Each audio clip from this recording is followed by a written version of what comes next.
In the world of sports, where tradition often reigns supreme, there comes a rare moment when someone dares to challenge the age-old norms. Such a moment occurred in the life of Billy Beane, the renowned general manager of the Oakland A's. This journey unfolds as Billy, faced with financial constraints, embarks on a revolutionary quest to reshape the landscape of professional baseball. With allies in the form of Peter Brand, Billy sets out to defy conventional wisdom, assembling a team of underappreciated, undervalued players who possess the untapped potential to rewrite the sport's history. The Oakland Athletics baseball team had a successful run in the 2001 postseason, making it to the playoffs. However, they were disappointed in the elimination games as they lost to the Yankees. At that moment, Billy Beane, their general manager, was acutely aware that the three key players, Johnny Damon, Jason Giambi, and Jason Isringhausen, were on the verge of leaving the team, and these players did leave the team at the end of the season. Top professional baseball teams such as New York and Boston acquire them. Billy negotiates for replacement players, hoping to assemble a competitive team for the following year. However, the athletic team's budget for payroll is limited, making it difficult for them to acquire top players. Without more money, which he doesn't get from owner Steven Schott, Billy knows that they will never win the World Series, as richer teams will always be able to buy their best players, those they have been able to nurture, with more lucrative contracts. To prevent the club from facing this fate, Billy knows they must think differently about replacing the three players, looking at what they require in combination rather than the three as individuals. This method differs from how scouts have looked at players throughout the history of baseball. In a meeting with Cleveland Indians, where Billy wants to purchase one of their players, Billy meets Peter Brand, a quiet Yale economics graduate who works for the Indians doing player analysis. After the meeting, Billy speaks with Peter in private. Billy notices that Peter has innovative ideas for assessing the value of players. Peter argues that most baseball scouts favor what they can see with their own eyes. He then goes on to argue that by delving into statistics like a player's walk rate, on-base average, which reflects the likelihood of a player getting on base without making an out in each at-bat, and other less apparent metrics, general managers could identify talented players whom other teams undervalued. Billy realized that by adopting this approach, the Oakland A's could construct a highly competitive team without breaking the bank. Billy decides to put Peter's theory to the test by asking whether Peter would have drafted him as a player. Despite Billy's earlier career as a major league player, widely regarded as phenomenal by scouts, Peter explains that he would only have considered drafting Billy in the 9th round, and Billy would have turned down the offer and gone to college instead. Recognizing the potential in Peter's unconventional perspective, Billy makes a strategic move and hires Peter as the assistant general manager of the Athletics. The team's scouts initially reject Peter's unconventional player scouting ideas, eventually turning hostile. During the meeting to discuss the player they intend to draft, the Oakland A's scouting team discusses their target baseball players, athleticism, and psychology. Instead of relying on the scouts' experience and instincts, Peter focuses primarily on a player's on-base percentage, OBP, when making selections. This approach allows Peter to assemble a team of undervalued players with greater potential than the A's limited budget would typically allow. Despite strong objections from the scouts, Billy supports Peter's theory and proceeds to sign the players he has chosen. One of the players selected is Jeremy Giambi, a notably slow and hefty fielder who boasts an impressive on-base average. The scout team members cite some of Jeremy's negative attributes, including being a drug addict and frequent visits to strip clubs. But Billy doesn't listen to them, explaining that they are only concerned about his on-base percentage. Another player that Billy has acquired for the 2002 season is Scott Hatberg. Hatberg is already in the later stages of his career, and a previous accident severely limited his right arm strength, hindering him from catching. Despite these challenges, Billy brings him on board due to his impressive on-base percentage and reliable hitting. He positions Hatberg as a first baseman to ensure he could get him into the lineup for at-bats. Another crucial addition to the A's for the 2002 season is pitcher Chad Bradford. Bradford's career has seen its share of ups and downs. He's a right-handed relief pitcher with an unusual delivery style, but Billy brings him in because he recognizes Chad's intelligence on the mound and his exceptional endurance.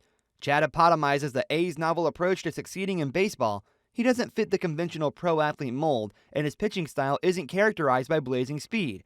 Instead, he possesses an unorthodox, unpredictable delivery that consistently induces batters to hit ground balls. This unconventional approach is advantageous because, from a statistical standpoint, grounders are less likely to result in doubles, triples, or home runs. Billy applies sabermetrics to various aspects of baseball management, extending beyond the draft and recreating their best player, Jason Giambi.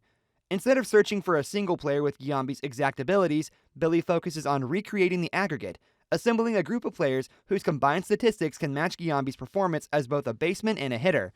Billy employs techniques borrowed from Wall Street, treating Giambi as a set of statistics that can be matched with a portfolio of derivatives, drawn from other players.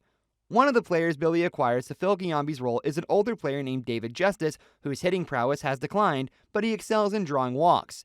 At the end, the Oakland A's drafted over a dozen of their top picks for the year, unheard of in Major League Baseball. After the free agent signings, Billy encounters resistance from the Athletics manager, Art Howe. The already tense relationship between them, stemming from a contract dispute as Howe has only been re-signed to a one-year contract, intensifies as he dismisses Billy and Peter's strategy, opting to employ a traditional playing style that doesn't suit the newly acquired players. Besides Howe, Billy also faces resistance from the head of scouts, Grady, who argues that baseball isn't science that can be done with computers. Grady asserts that Billy is listening to the wrong one by ditching his advice, a talent scout with 29 years of experience, and following Peter's suggestion. Billy counters that their predictions about the young talents they've been scouting have been wrong several times, which shows that the traditional system of judging players' potential is wrong. Grady asserts that with how things are going, the A's won't win, and Billy ends up firing him. Immediately, Billy assigned another person to the position. Grady later takes to the radio to discuss the failed future of Oakland. Intermittently during the period, Billy struggles with his team's failure. He has flashbacks of his time as a baseball player. During the 1980s, Billy was an exceptionally talented high school baseball player. Talent scouts representing professional baseball teams always attended Billy's high school games, and they confidently predicted that he would soon become a world-class player. Upon his graduation, Billy received a contract offer from the Mets and a scholarship from Stanford. After some initial uncertainty, he decided to go with the former by signing a contract with the Mets. However, his talent diminished once Billy joined the Mets as a player. His teammates overshadowed him, and he struggled to maintain his composure. Billy's inability to concentrate hindered his success in professional baseball. Disillusioned with playing, he transitioned into a talent scout for the Oakland A's. Over time, he climbed the ranks and eventually assumed the team's general manager role. With this experience, Billy had seen firsthand why traditional recruitment strategies didn't work. So, in 2002, Billy decided to reform the player acquisition process. Instead of doing what most general managers do, listening to their team of talent scouts, Billy worked closely with his assistant, Peter, using the sabermetrics approach. As time passes, it's revealed that Billy is following the idea of Bill James, a passionate baseball enthusiast. James revolutionized the perception of traditional sports statistics, like batting averages, by writing a book on baseball statistics.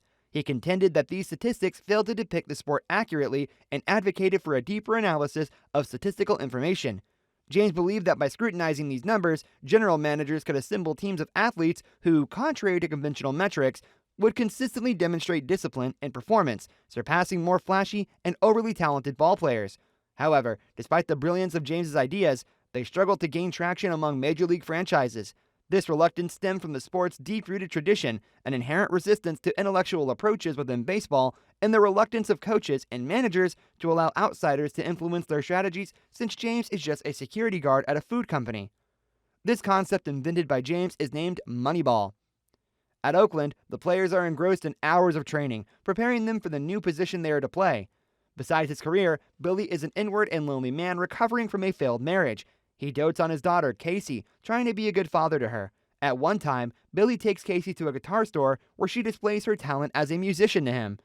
At the start of the 2002 season, the Athletics fared poorly, finishing 10 games behind, prompting both internal and external critics to label the new approach as a significant disappointment. Billy successfully persuades Stephen Scott to stick with the plan, arguing that their sample size is too small to conclude that the method does not work. Billy demands Howe start Hatberg instead of Pina, which will cause the team to win, but Howe refuses. Howe claims that once he is let go after the season, he wants to show potential interviewers that he did his best with what he was given. To solve the problem, Billy trades Carlos Pina, the only traditional player on the team, to the Tigers. This move leaves Howe no choice but to use the team that Billy and Peter have designed. Billy also trades Jeremy Giambi to the Phillies for John Mabry. At this time, the players are starting to buy into Moneyball, and the team responds by beginning to win. 3 weeks later, the Athletics are only 4 games behind. Before the trade deadline, Billy acquired the relief pitcher Ricardo Rincon from the Indians, and days later, the Athletics started a winning streak. The team won 19 games in a row, tying a major league record and entering first place in their division. Everyone credits the winning streak to Howe's managing style, forgetting that these are the same lousy players Billy signed. Like many baseball players, Billy is superstitious and avoids attending or sometimes even following games as they are in progress. But when the Athletics tied the American League record of 19 consecutive wins, his daughter persuaded him to attend the next game against the Kansas City Royals. Oakland is leading 11-0 when Billy arrives in the 4th inning, only to watch the team go to pieces and allow the Royals to even the score. Finally, the A's clinch the victory with a walk-off home run by Hatberg, a record-breaking 20th consecutive win. Later, Billy tells Peter that despite the streak, he is unhappy because the current record is meaningless unless the A's win the World Series. At least, he adds, this proves that Moneyball does work.